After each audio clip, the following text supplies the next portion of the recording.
130 करोड़ देशवासियों की तरफ से दीपावली की बहुत बहुत बधाई।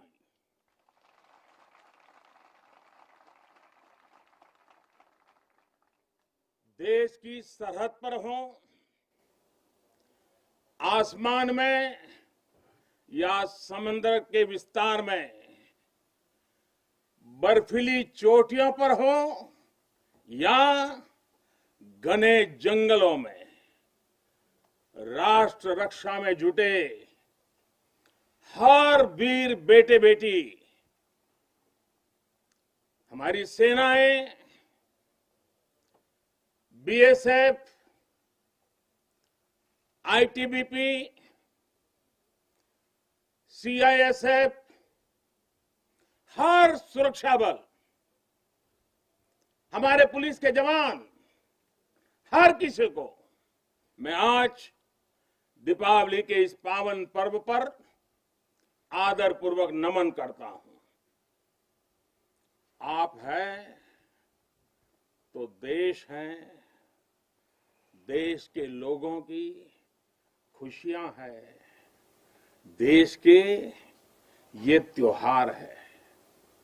मैं आज आपके बीच प्रत्येक भारतवासी की शुभकामनाएं लेकर आया हूं। आपके लिए कोटि कोटि देशवासियों का प्यार लेकर के आया हूं। हर वरिष्ठ जन का मैं आपके लिए आशीष लेकर के आया हूं। मैं आज उन वीर माताओं, बहनों और बच्चों को दीपावली की हार्दिक शुभकामनाएं देता हूं, उनके त्याग को नमन करता हूं, जिनके अपने बेटे हो या बेटी आज त्योहार के दिन पर भी सरहद पर तैनात हैं। वे भी, परिवार के सभी लोग भी अभिनंदन के अधिकारी हैं। एक बार फिर दोनों मुट्ठी बंद करके पूरी ताकत से मेरे साथ बोलिए, भारत माता की, भारत माता की, भारत माता की।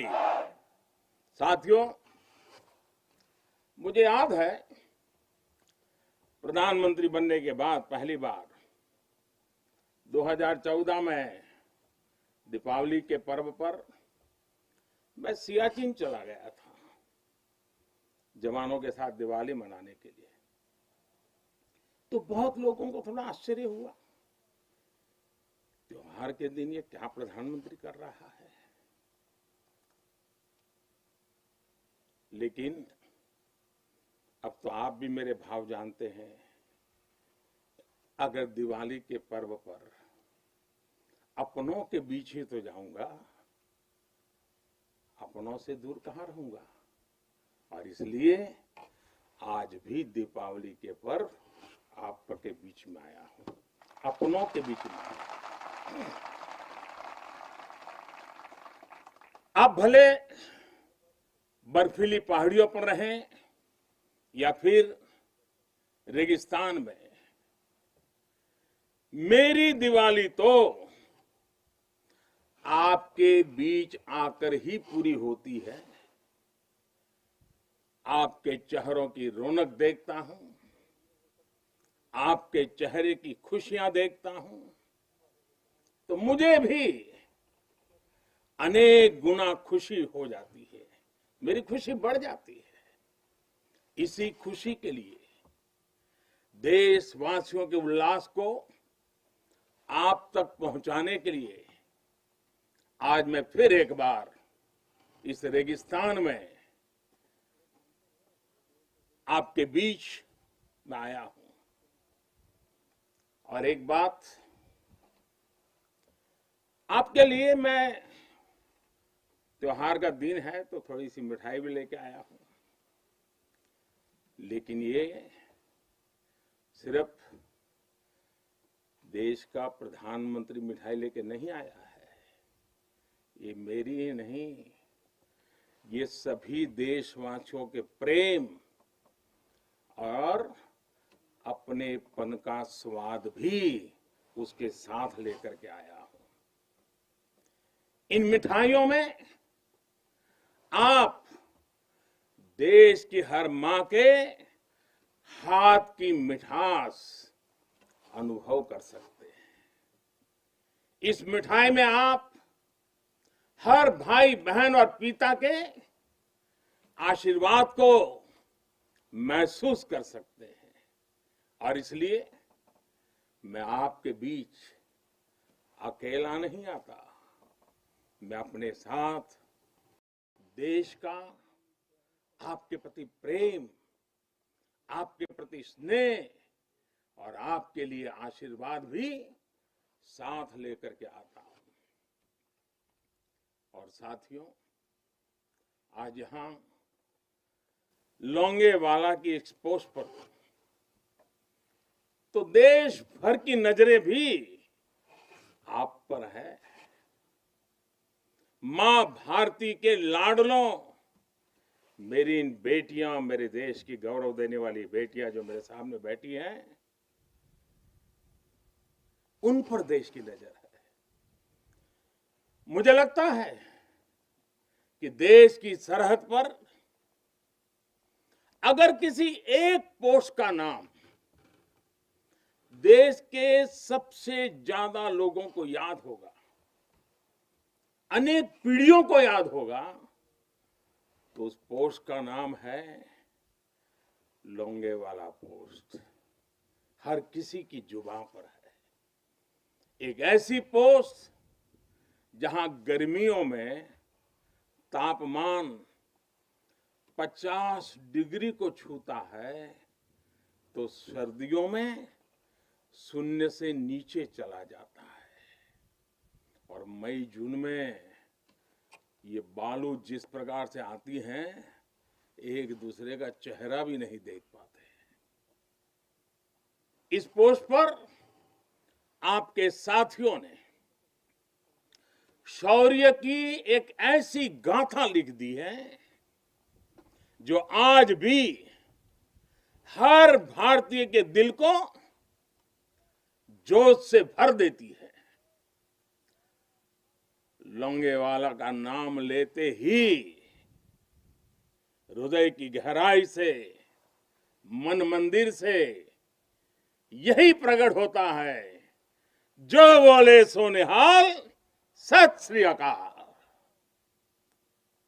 ये जयकारा कानों में गूंजने लगता है। साथियों, जब भी सैन्य कुशलता के इतिहास के बारे में लिखा पढ़ा जाएगा, जब सैन्य पराक्रम की चर्चा होगी, तो बैटल ऑफ लोंगेवाला को जरूर याद किया जाएगा।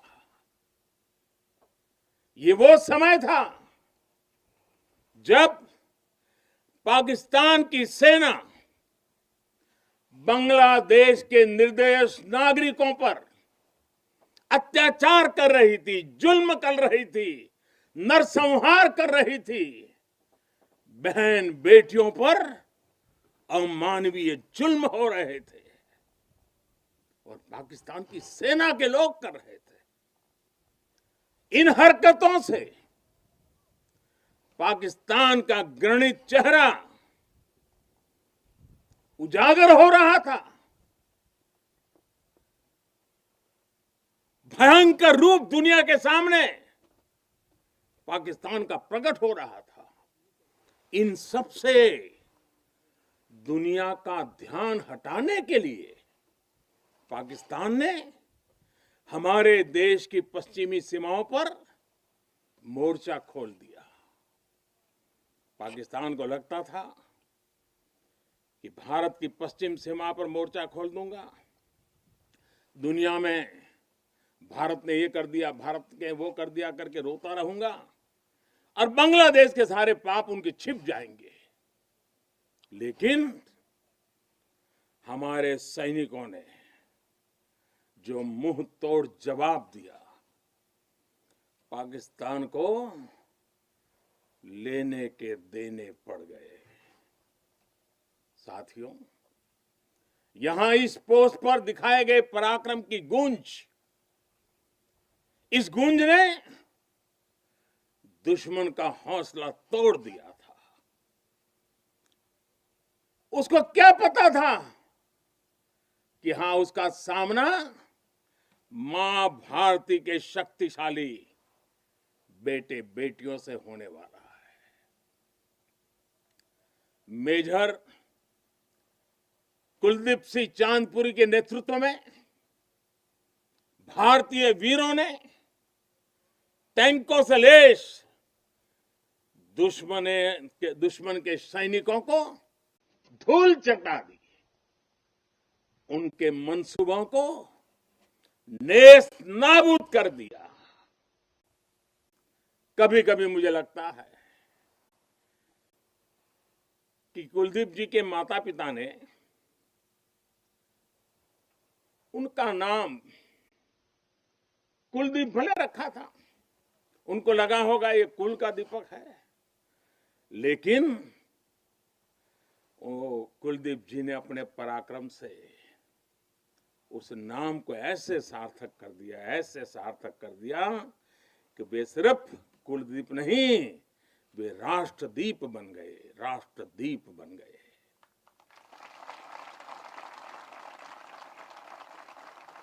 साथियों, लोंगेवाला का वो ऐतिहासिक युद्ध भारतीय सैन्य बल के शौर्य का प्रतीक तो है ही। थल सेना, बीएसएफ और वायुसेना के अद्भुत कोऑर्डिनेशन का भी प्रतीक है। इस लड़ाई ने दिखाया है कि भारत की संगठित सैन्य शक्ति के सामने चाहे कोई भी आ जाए, वो किसी भी सूरत में टिक नहीं पाएगा।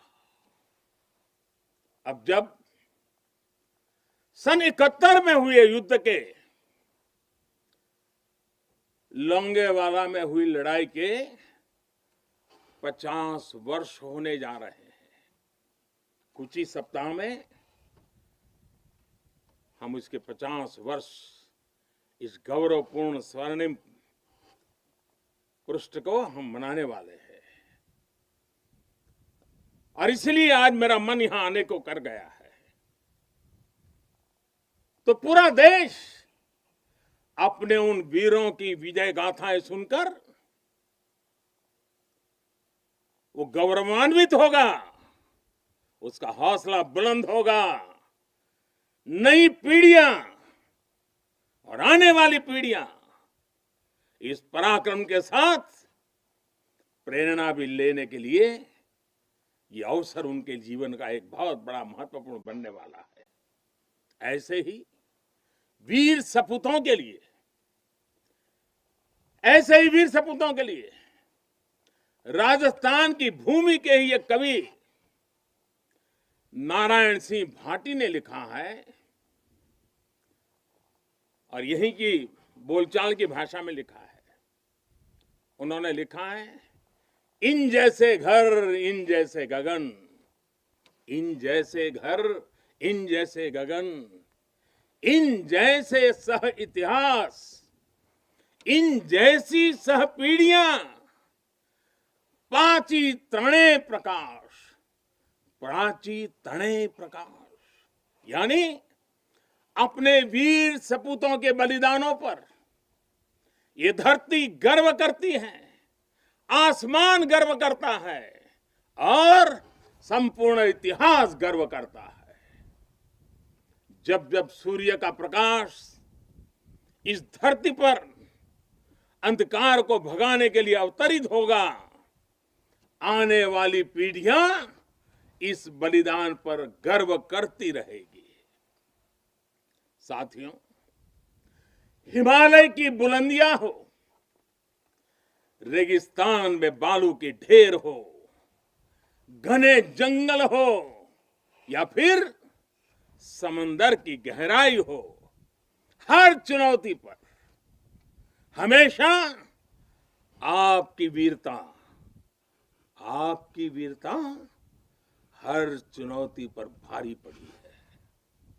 आप में से अनेक साथी अगर आज यहां रेगिस्तान में डटे हैं तो आपको हिमालय की ऊंचाइयों का भी अनुभव है।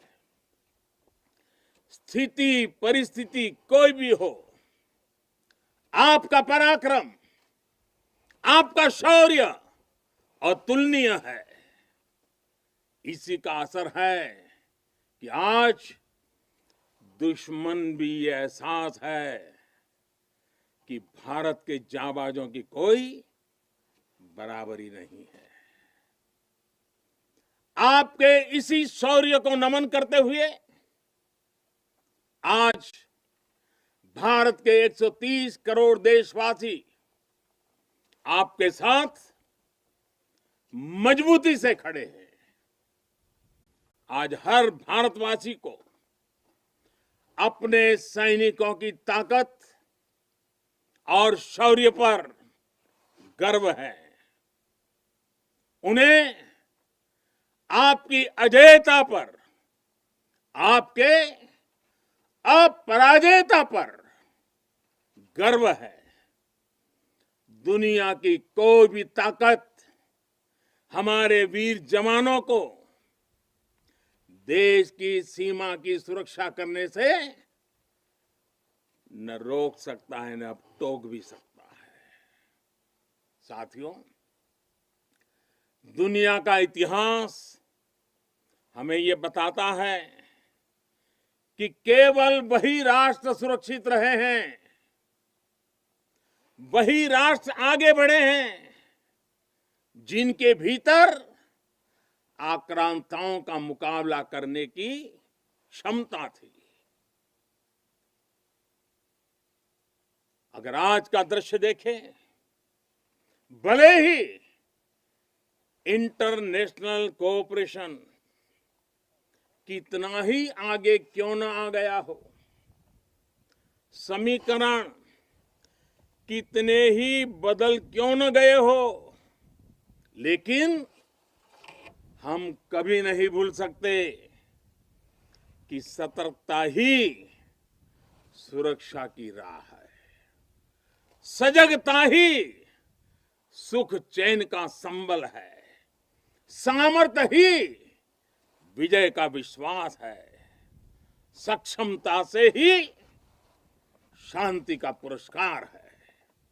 भारत आज सुरक्षित है क्योंकि भारत के पास अपनी सुरक्षा करने की शक्ति है। भारत के पास आप जैसे वीर बेटे बेटियां हैं।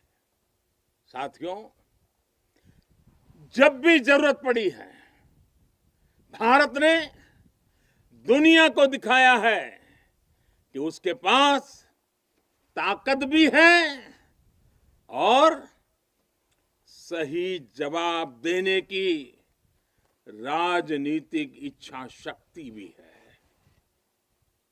हमारी सैन्य ताकत उसने आज हमारे नेगोशिएटिंग पावर को भी अनेक गुना बढ़ा दिया है। उनके पराक्रम से बढ़ा है, उनकी संकल्प शक्ति से बढ़ा है।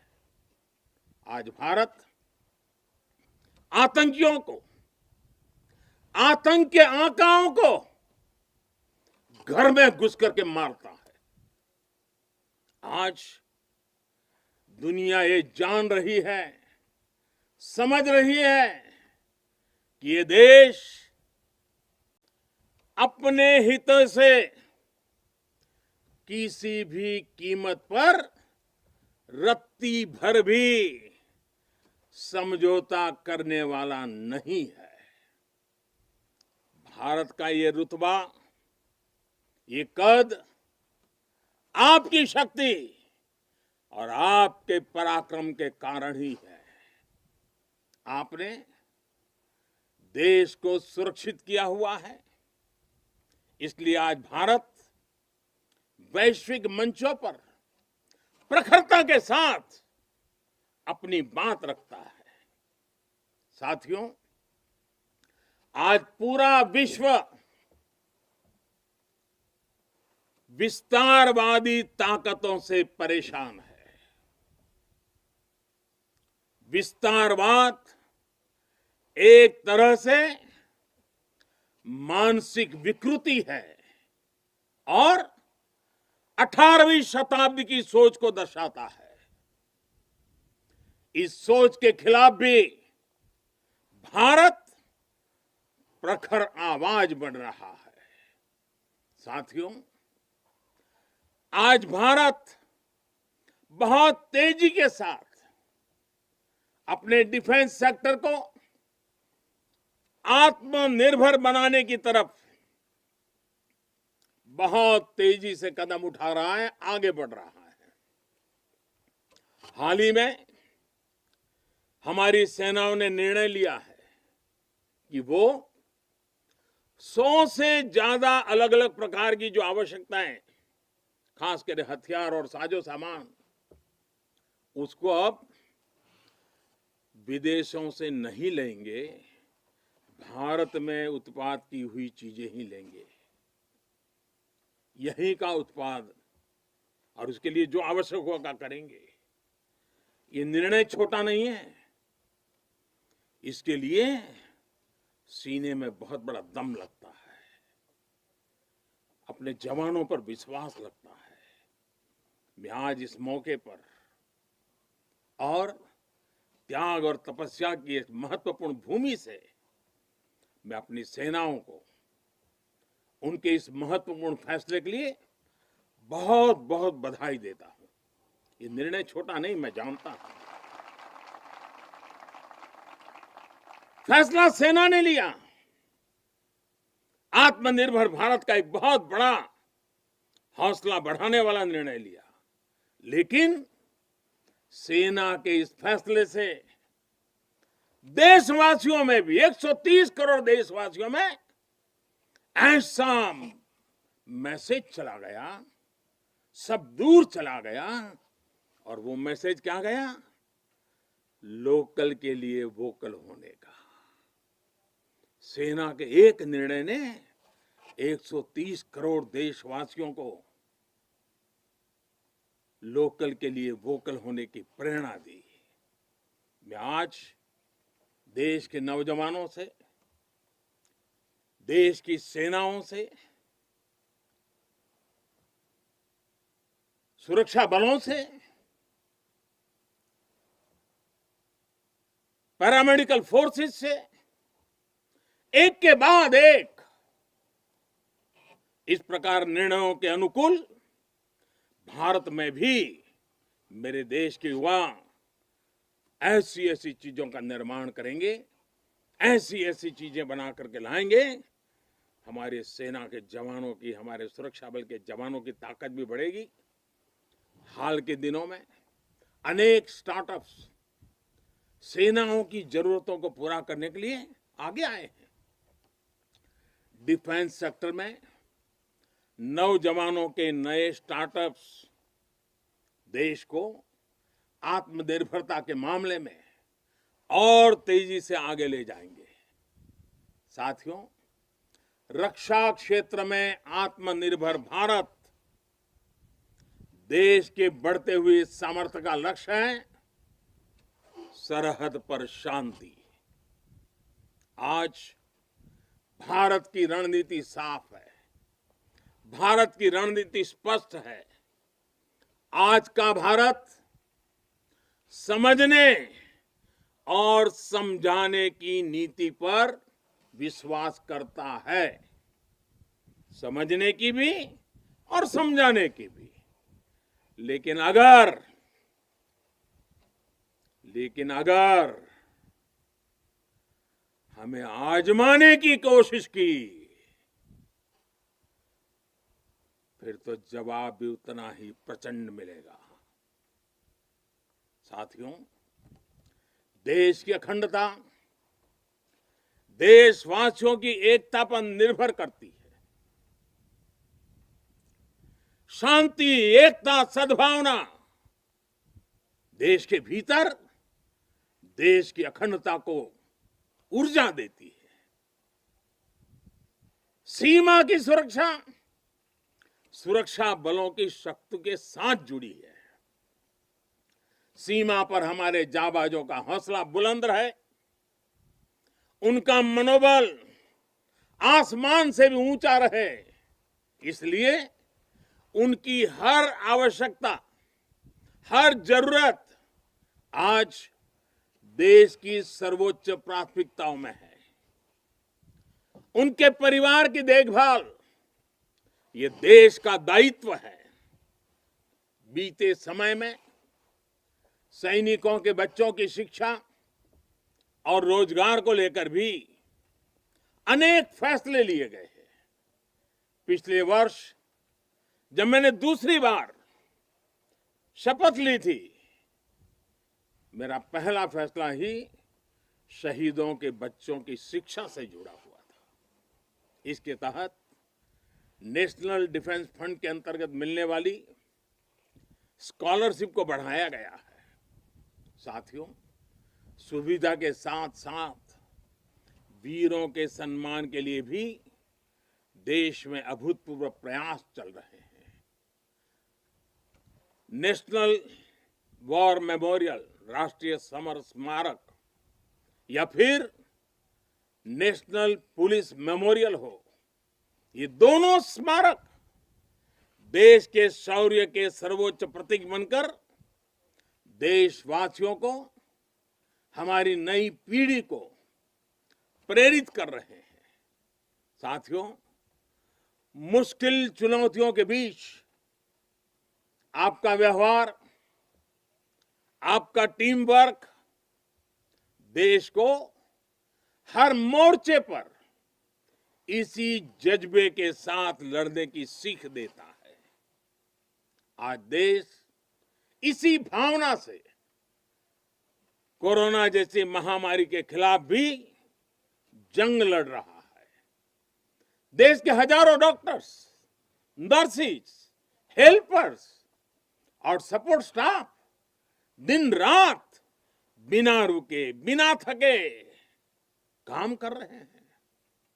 देशवासी भी इस जंग को फ्रंट लाइन वॉरियर्स की तरह लड़ रहे हैं। इतने महीनों से हमारे देशवासी पूरे अनुशासन का पालन कर रहे हैं, मास्क जैसी सावधानियों का पालन कर रहे हैं और अपने और अपनों के जीवन की भी रक्षा कर रहे हैं। लेकिन हमें ये भी एहसास है कि अगर हमें मास्क पहनने में ही इतनी तकलीफ होती है, तो आपके लिए ये सुरक्षा जैकेट्स, न जाने आपके शरीर पर कितनी चीजें आपको लादनी पड़ती हैं। इतना सब कुछ पहनना कितना कठिन होता होगा। आपके इस त्याग से देश अनुशासन भी सीख रहा है और सेवा धर्म का पालन भी कर रहा है। साथियों, सीमा पर रहकर आप जो त्याग करते हैं, तपस्या करते हैं, वो देश में एक विश्वास का वातावरण बनाता है। हर हिंदुस्तानी के अंदर एक नया कॉन्फिडेंस लेवल लाता है। ये विश्वास होता है कि मिलकर बड़ी से बड़ी चुनौती का मुकाबला किया जा सकता है।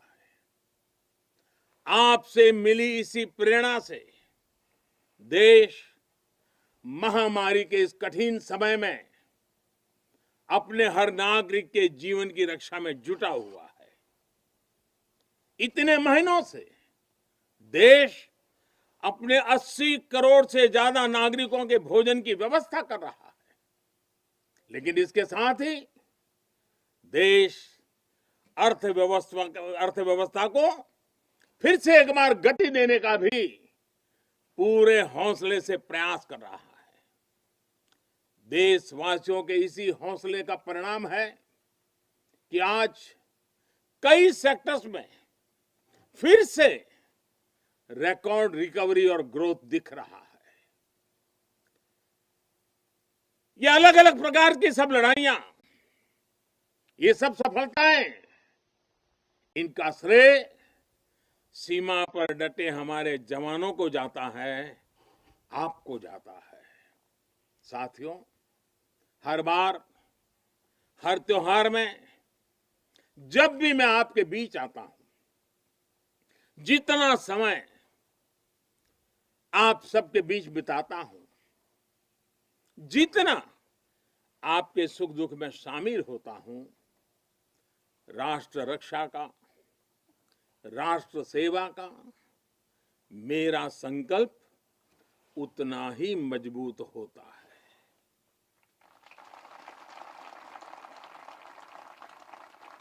मैं आपको फिर आश्वस्त करता हूं कि आप निश्चिंत होकर अपने कर्तव्य पथ पर डटे रहें। प्रत्येक देशवासी आपके साथ है। हां, आज के दिन मैं आपसे एक मित्र के रूप में, एक साथी के रूप में 3 बातों का आग्रह करूंगा और मुझे विश्वास है कि मेरा यह आग्रह आपके लिए भी हो सकता है संकल्प बन जाए। पहला, कुछ न कुछ नया इनोवेट करने की आदत को, नई तरीके से करने की आदत, नई चीज खोज करके करने की आदत, इसको जिंदगी का हिस्सा बनाइए।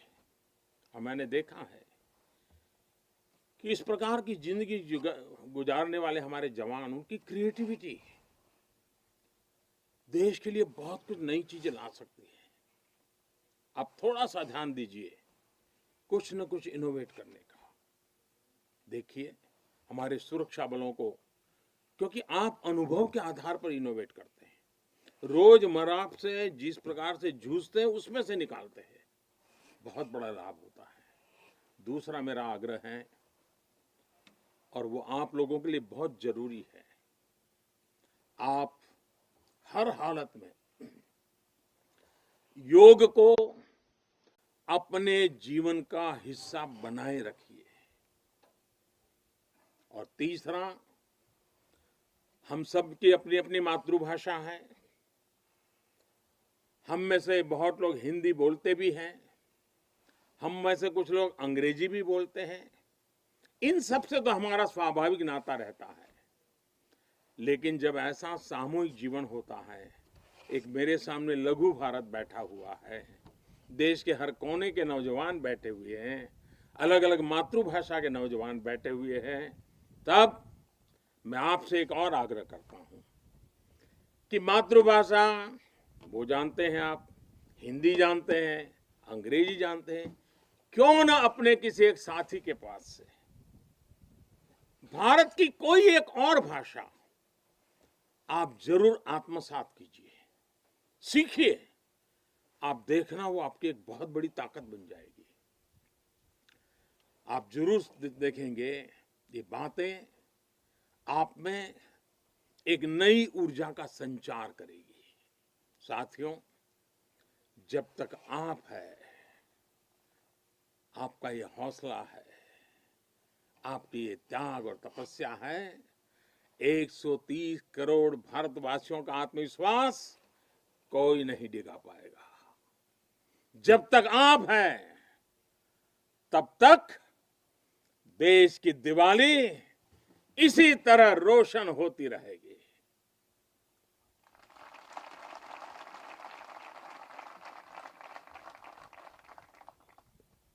लोंगेवाला की इस पराक्रमी भूमि से,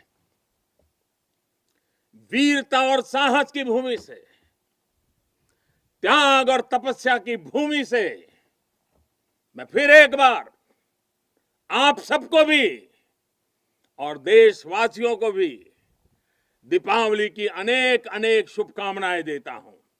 मेरे साथ पूरी ताकत के साथ दोनों मुट्ठी ऊपर करके पूरी ताकत से बोलिए, भारत माता की, भारत माता की, भारत माता की, भारत माता की, भारत माता की। बहुत बहुत धन्यवाद।